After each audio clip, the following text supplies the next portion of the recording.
بسم اللہ الرحمن الرحیم۔ دیکھیے، قومیں ہمیشہ جنگ ہارنے سے نہیں گرتی، کبھی کبھی وہ صرف ایک سوال کھو دینے سے گر جاتی ہیں۔ سوال کھو دینے کا مطلب ہے کہ انہوں نے سوچنا بند کر دیا ہو، اور شاید ہم نے بھی ایک سوال کھو دیا ہے۔ ہم نے کبھی سنجیدگی سے خود سے پوچھا ہی نہیں کہ ہندوستان کے ہندو ہمارے لیے کیا ہیں؟ صرف دوسرے، ادر، یا جسے آپ اجنبی کہیں، عربی میں الاخرون کہیں، یا ایک ایسی مذہبی روایت جس کے بارے میں ہم نے سوچنا چھوڑ دیا ہے۔ دیکھیے، جب اسلام دنیا سے رابطے میں آیا تو وہ صرف یہود و نصارہ سے نہیں ملا، وہ ملا یونان سے، فارس سے، چین سے اور ہندوستان سے۔ ہندوستان میں اس نے ایک ایسی دنیا دیکھی جو براہیمی مذاہب کا حصہ نہیں تھی، لیکن بے خدا بھی نہیں تھی۔ لوگ خدا شناسی کی جستجو کا دم بھرتے تھے۔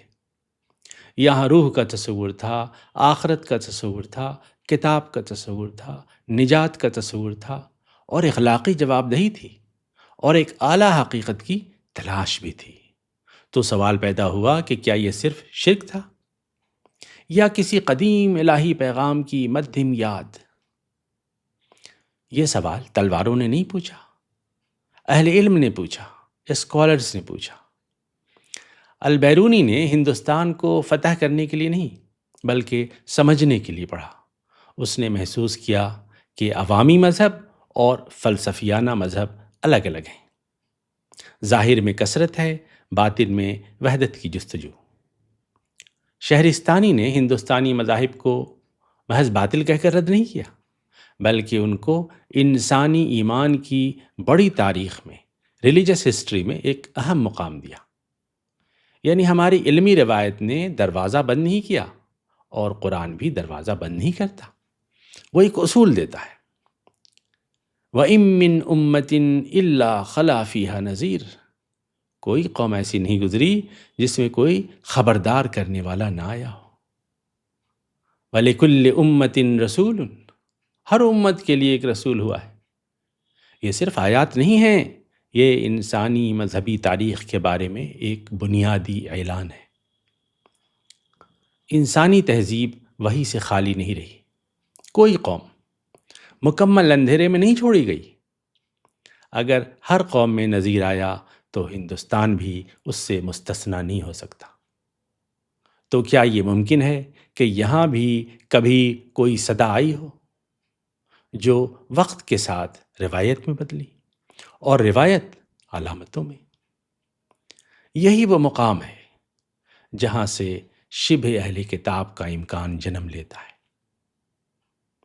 یہ کوئی سیاسی تجویز نہیں ہے، نہ یہ کوئی سیاسی اعلان ہے، یہ ایک قرآنی سوال ہے۔ آج ہم ایک ایسے ہندوستان میں کھڑے ہیں جہاں ہماری سیاسی طاقت محدود ہے، معاشی اثر کم ہے، سماجی وقار زخمی ہے، اور ایک مسلسل بیانیہ ہم پر مسلط کیا جا رہا ہے کہ ہم خطرہ ہیں، باعث خطرہ ہیں۔ ایسے وقت میں قومیں کیا کرتی ہیں؟ دیواریں اونچی کرتی ہیں یا دروازے کھولتی ہیں؟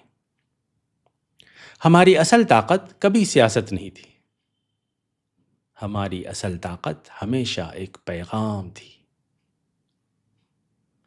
جب سیاست کمزور ہو جائے اور معیشت محدود، تو قومیں اپنے اخلاقی وسائل سے اٹھتی ہیں۔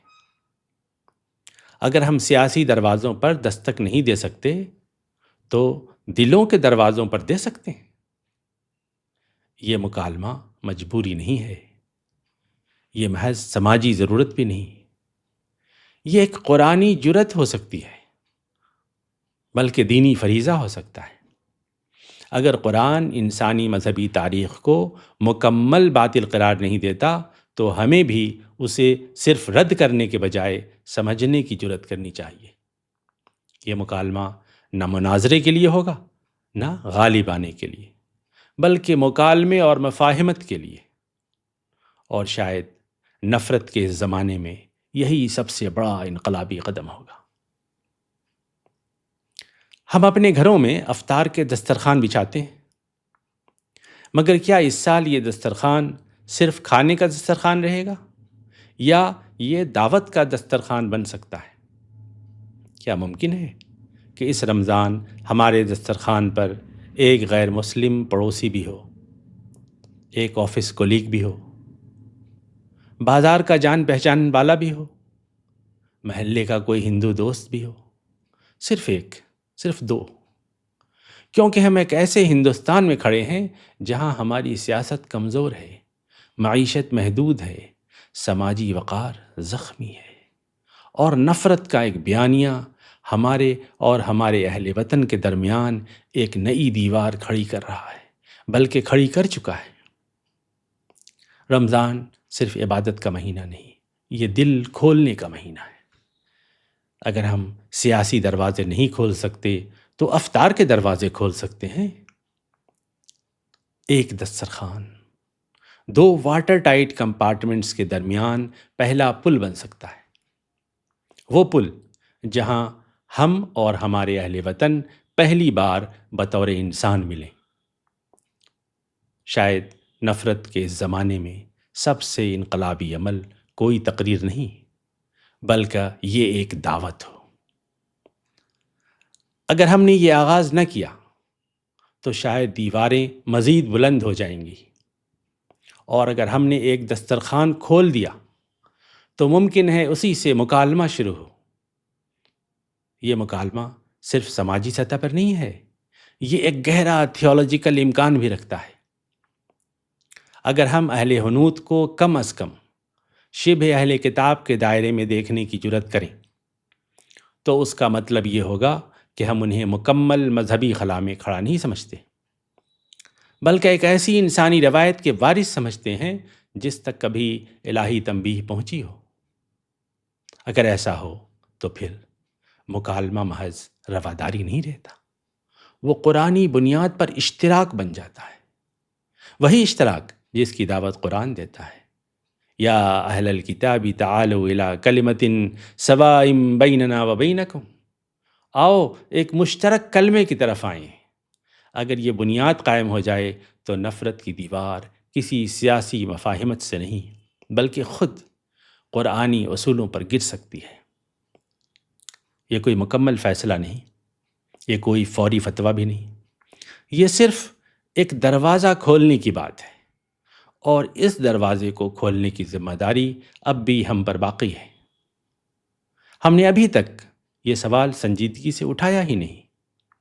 اس رمضان اگر ہم ایک دسترخوان کھول سکیں تو شاید یہ صرف ایک دعوت نہ ہو بلکہ ہمارے اور تمام اہل ملک کے لیے شاید یہی ہمارے مشترکہ مستقبل کی واحد باوقار ابتدا ہو جائے۔